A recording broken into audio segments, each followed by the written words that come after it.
Hello and welcome to today's community vodcast. Today there's myself, Jonno, and of course the mighty Shauny.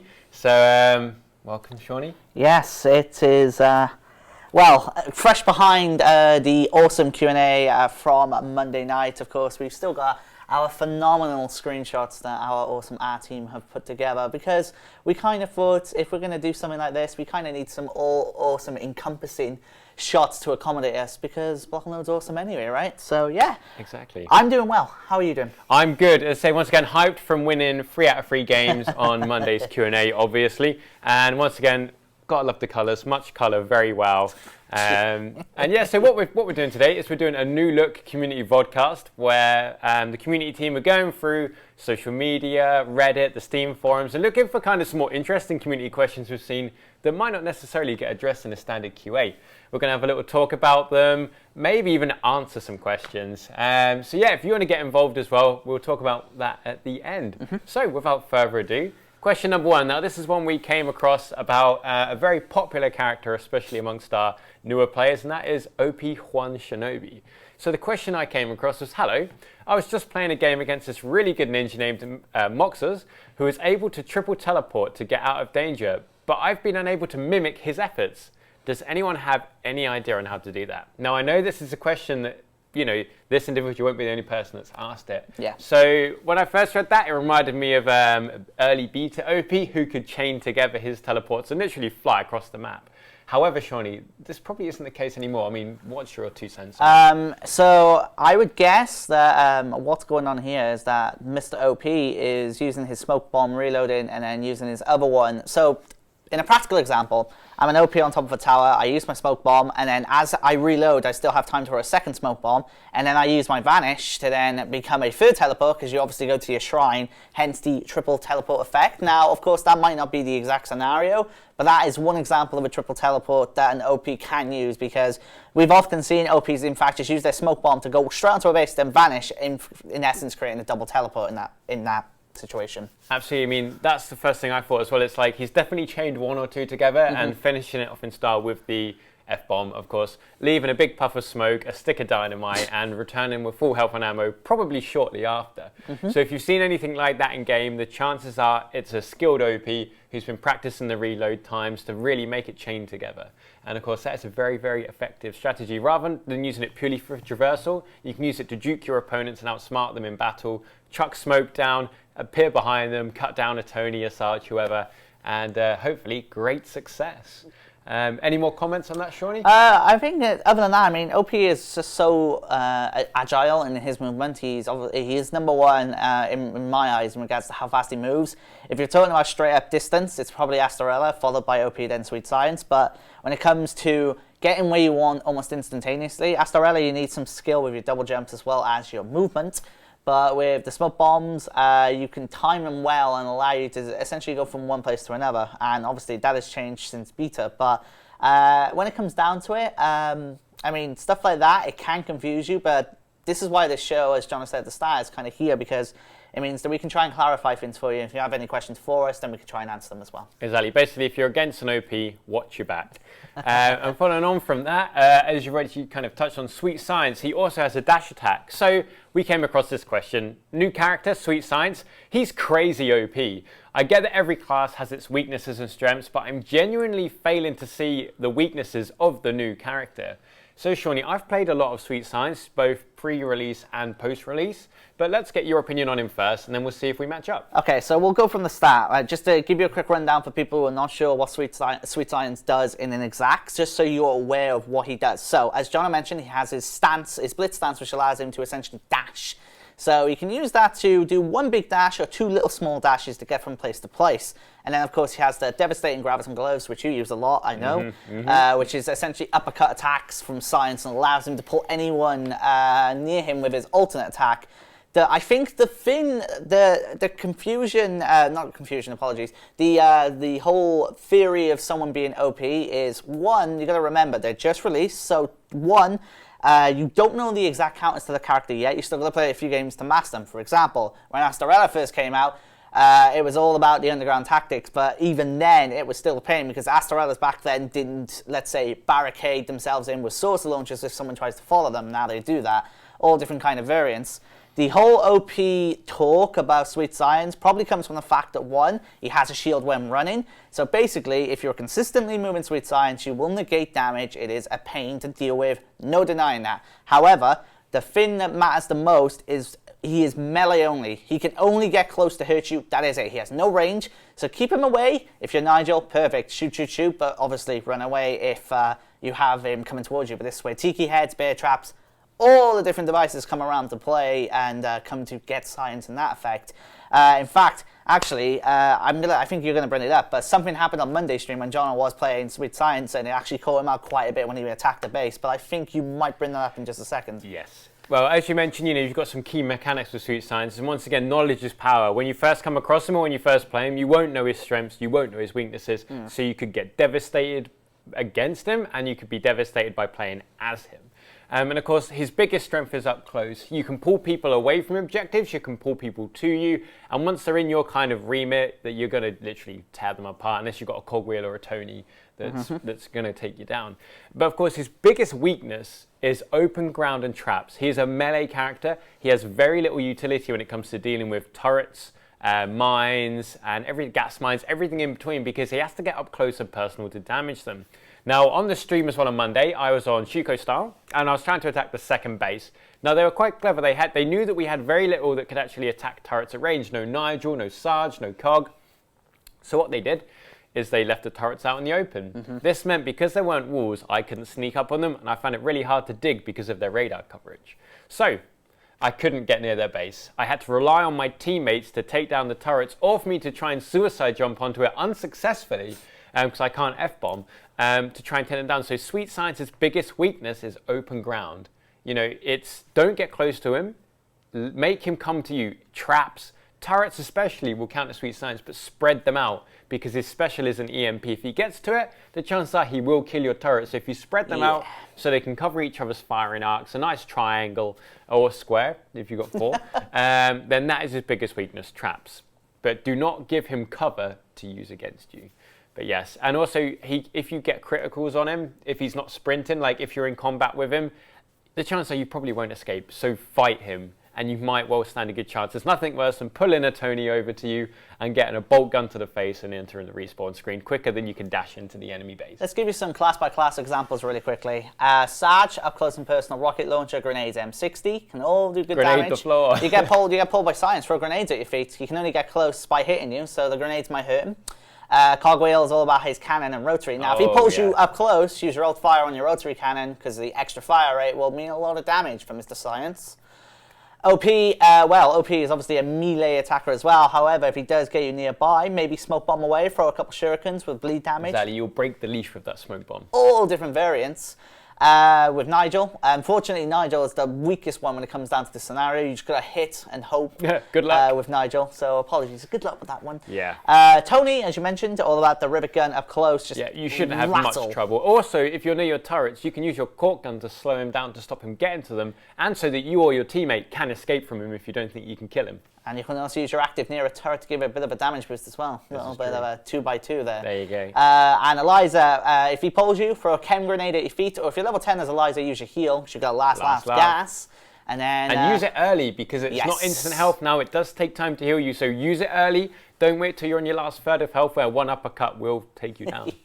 It will hurt. And then finally, there's Astorella. And Astorella, basically, the saucer launches if possible. The saucers detonate when you directly hit someone. But in the case of Science, if you're right next to him, it will probably hit him. Try not to hit him. Try to stack them all together in one tiny area, and then try and detonate him. If you kill yourself doing it, so be it, but you'll probably emit a lot of damage to Science than he expected from it. So with Astorella as well, I'd say just keep jumping. If you keep jumping over him, he can't punch you. Proc your special, just double jump, juke. I actually prefer the PPP because it's more panicky. I'm like, I don't have time to aim saucers.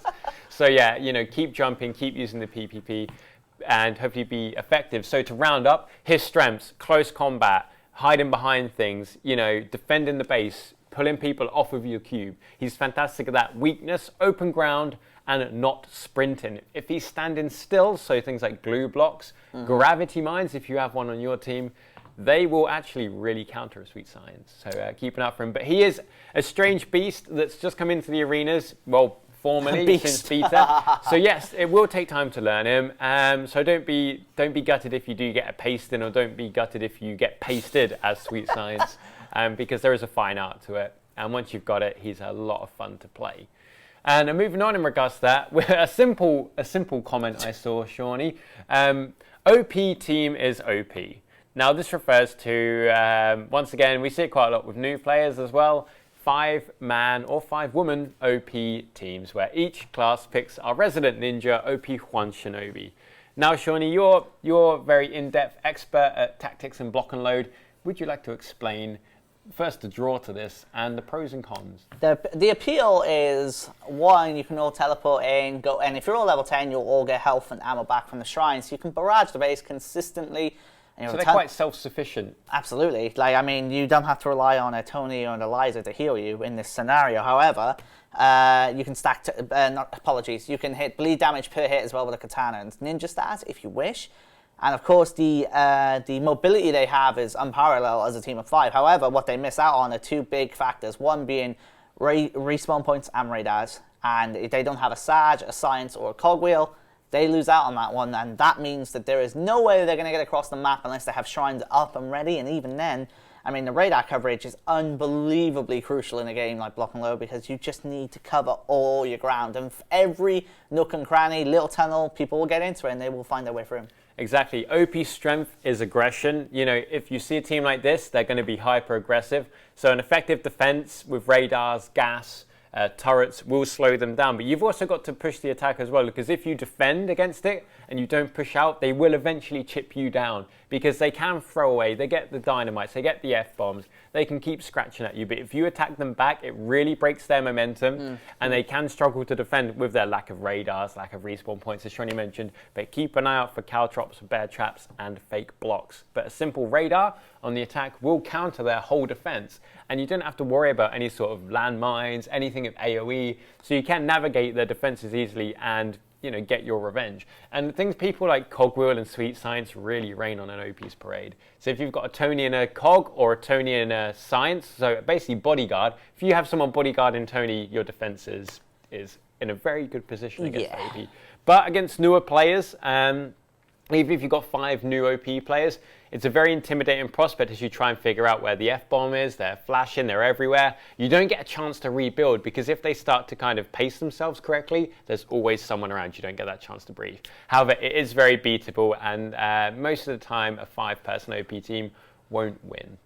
Yeah, pretty much. But yeah, don't take them lightly either. Yeah, don't ever, any team you come across, don't ever assume it's for granted, because you just never know what they learn or have learned and what will put against you. Every arena and every hero has pros and cons, strengths and weaknesses. And just to show that, we've actually lined you up a little video on a Tony defending against an OP attack and how to set out your turrets, as well as a cheeky bit of Cogwheel showing you how quickly you can kill even other tank characters.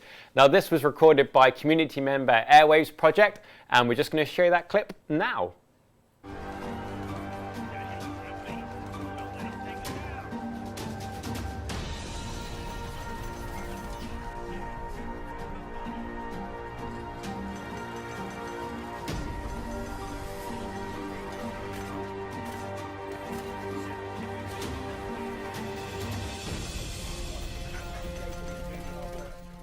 So, Cogwheel is a bit of a beast, isn't he, Shauny? Yes.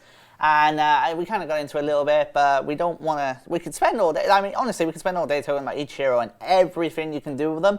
But to sum it up really quickly, as proven in that clip, up close and personal, he hurts. He hurts a lot and will shred you. And even Tony, as demonstrated with our rivet gun, will cause a lot of damage as well. Spread out your turrets, use your rivet gun, buff the turrets at range, and you've got a really effective defense. So don't fear the OP, make him fear you. And moving on from that, quite a conscientious question that, you know, we've not addressed officially, because when you give people creativity and freedom, you know, this is what we're trying to push. You do see things that you wouldn't necessarily class as sporting. So, Shauny, I'll present this question to you first. Blocking in an enemy spawn, is this a valid tactic or is it unsportsmanlike? Well, the thing is, if we were to consider it completely unsporting, we would have tried to do something about it. However, if we tried to do something about it, due to the many mechanics of the game, people find their way around it. For example, you could put in a limit where there's a no build zone, like 2 blocks outside of a spawn, but then you just don't know what that means. They'll just build it 2 blocks further away. Exactly. And what it also means as well, as you might have noticed, arenas have started to get a lot more entries and exits into them to try and prevent this sort of thing. Make it a lot more harder and time consuming. And at the same time, you would kind of expect teammates to have some sort of respawns down as well, just in case you didn't have to spawn in the default spawn. Blocking up spawns, yes, it can be very difficult to deal with and can be a pain. No denying that, 100%. Yep. However, we have noticed it, we have seen it, and we have done many things to try and change that sort of thing. As I mentioned just then, that Nick and Aaron have been obviously designing arenas with more exits. Beach Base has a roof exit now, for example, because in the past they might have gotten the first and second exit blocked up and just stuff like that. To me personally, I think it can be valid, but only to an extent, because if you want to try and block up a team's spawn, you take the time to do it. That's the sacrifice. And if they have their own other spawns, then essentially you're wasting your time there, and then that's gone to waste. Exactly. I mean, my view on it is, we do keep an eye on it. We do try and kind of discourage it. But personally, you won't catch me blocking up spawn walls, but I will chuck a couple of mines down. I will chuck maybe a turret down. And the thing is, a lot of people see a wall outside their spawn and give up. The good thing is every hero has a digging tool. You use it for everything else. Just dig your way out. Just crouch, dig 1 block out, and normally you're fine because they've naffed off. They're just doing it to slow you down. It's a delay tactic. Don't panic. Dig your way out. I wouldn't do it though. I would just put a few cheeky traps outside to slow down the enemy because, I want to get another chance to shoot them again. Rather than leaving them in their spawn where they're safe. It's in the game. It is doable, but I wouldn't do it because I like to face the enemy head on. Or let my landmines do the hard work. And following on from that, a bit more of a much more user-friendly way of blocking in things. To cover or not to cover? That is the question. This was put forward by a member on the Steam forums, and this is in regards to a tactic blocking in the cube. Now, when the game first launched, this was a very popular tactic amongst newer players, and then it fell out of fashion, and now we're kind of seeing a resurgence. Shauny, would you like to kind of give your view on it and kind of explain what's going on? So what we saw when we first went into beta back in December was that players would make a blocking in of a cube. However, the blocking of the cube they would consist of is essentially a massive square cube encasing the cube. Now, if you're smart, you would sneak in by digging 5 blocks into this cube, turn around, block yourself up, hit away. Their team have no way of getting in to get back to you, and then you can just essentially start rattling up the damage on the cube because you're in this confined spot hitting that damage. It kind of died out as the game went on because people realized, of course, this is not the way to go. However, we've seen it take another step due to competitive teams and players. And what they often do is they do indeed brick up the cube. However, they brick it up with only, let's say, 1 or 2 layers because 1, it's very tough to even get into the cube in the first place. But 2, they also have safeguards to get back into that cube and deal with any enemies who come near it. And we saw a perfect example in both of the tournaments, both with the shootout and the showdown. It was Team Glue back at the shootouts who made a huge wall and then a small encased cube. And then at the showdown, it was LP when they played Glue. They made a small wall, but the cube itself was essentially a ground floor square cube.